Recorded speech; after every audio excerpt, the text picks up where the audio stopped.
Ladies and gentlemen, welcome back to Supercross Round 5 Power Rankings. And we had a great Glendale Supercross experience with the Triple Crown. And here's my power rankings going into week 5. So, we're going to start it off with Ken Roczen. He's dominating. He went out and dominated the Triple Crown. And he's just on fire.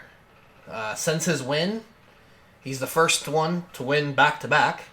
And he looks extremely good. He's aggressive early. He's confident on the bike. He's got the red plate. And he's pulled out an even more points lead. So Ken Roczen is my clear-cut number 1 right now. And after going 1-1-1 in Glendale, those are all main event wins. So he's technically, in my opinion, 1-4 main event. So there's that. Going into my number 2 spot, I have Eli Tomac, who you can see here is in second and rode really well. On his way to a second, third, which is really good. And he's been on fire. He's gotten a win last week and moved in, got a second this week. So he's moving up in the rankings.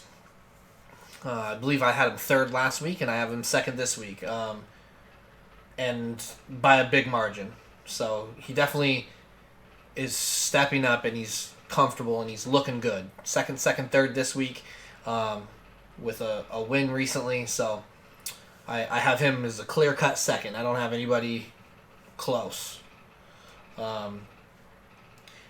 Going into my number 3 position, I have Jason Anderson. Now, he rode extremely well as well, and he's been riding really good. He's been under the radar, in my opinion. Just flying in under the radar tremendously. And he rode extremely well. So, I believe he got a third in the last moto as well. So, he's right there. Coming in 4th on my list, I have Justin Barcia, who finished 5th on the night. I have him moving back 2 positions. After his first, his second, and then his 9th, he backed it up with a 5th overall. So he's now gotten a 1st, a 2nd, a 9th, and a 5th. That's not terrible. But I do have him moving back because he's just not riding the way he was round 1 and round 2. And I have Anderson ahead of him. So Barcia at 4. He's down 2 positions this week. Riding aggressive right here, as you see. And just not enough. Just didn't have the speed to make it happen right there. And he looks a little frustrated. So that's Justin Barcia going in to round 5 is number 4. Number 5, I have Cooper Webb, who you see right here. And I have him 5th. He rode well. He finished 4th, so he's got a 3rd, a 12th, a 3rd, and a 4th. So his numbers aren't that bad. I just don't have him fully past Barcia yet. His worst is the 12th. Maybe was it 12th or was it 14th? Either way, round 2 is his worst, and Barcia's worst is the 9th. So I don't have him fully past him just yet. He didn't go out and run up front well enough for me. He just didn't do enough for me to be like, yep, he's moved into the top few positions. So he's on the edge. I think if he can go out and get a win, maybe this weekend or something, then he'll move up. But right now, that's where he sits. And then at my number 6 position, I have Malcolm Stewart. So Malcolm rode really well. He went out there, did his thing. He's been riding pretty well all year. And I have him probably higher than anybody else has him. But that's because he was more consistent than other people. After this, the consistency doesn't stick. So, yeah, that's where I have him. Number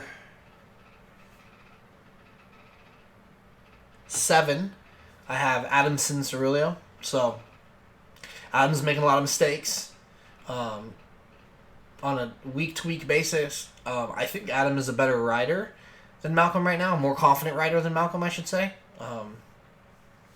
And I'm high on Adam.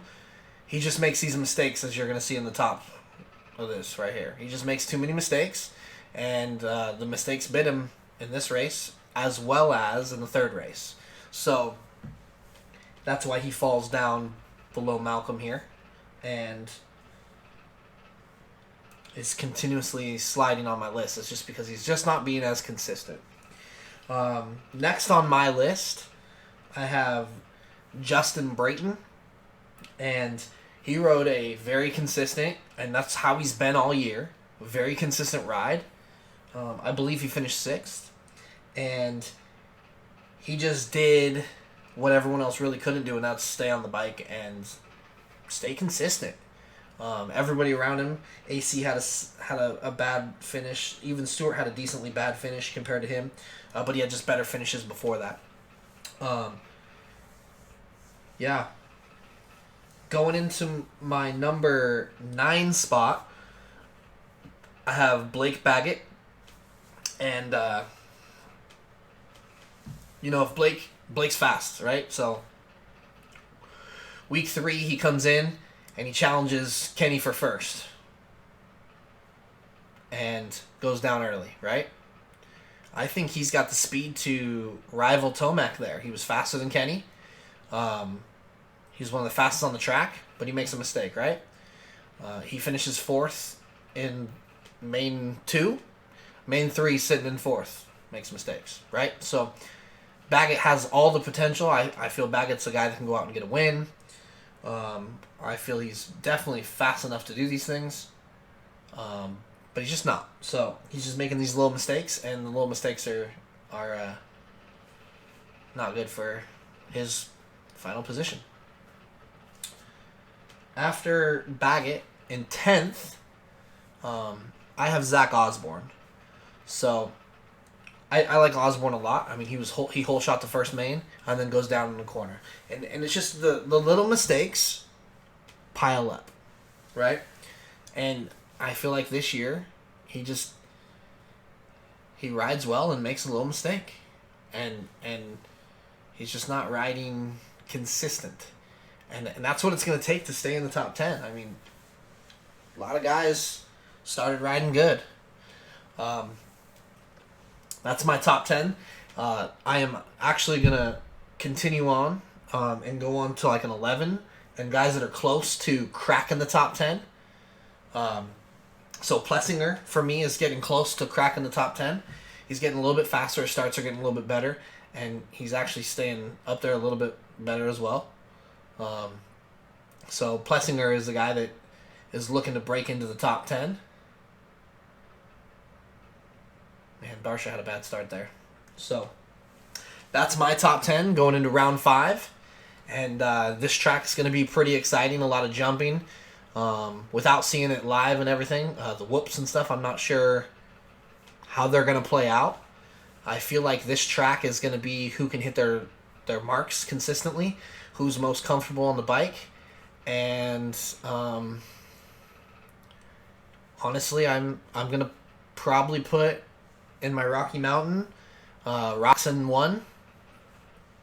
I might go Webb or Tomac, give or take timing in practice, and how I see the track layout and stuff following that. And then Anderson will be in my top 5. And I don't see myself taking Tomac or Webb out either. And then it just depends on and how these guys are riding. See if AC comes nice and healthy. That looked like it hurt pretty bad right there. And, yeah, Malcolm might break my top 5.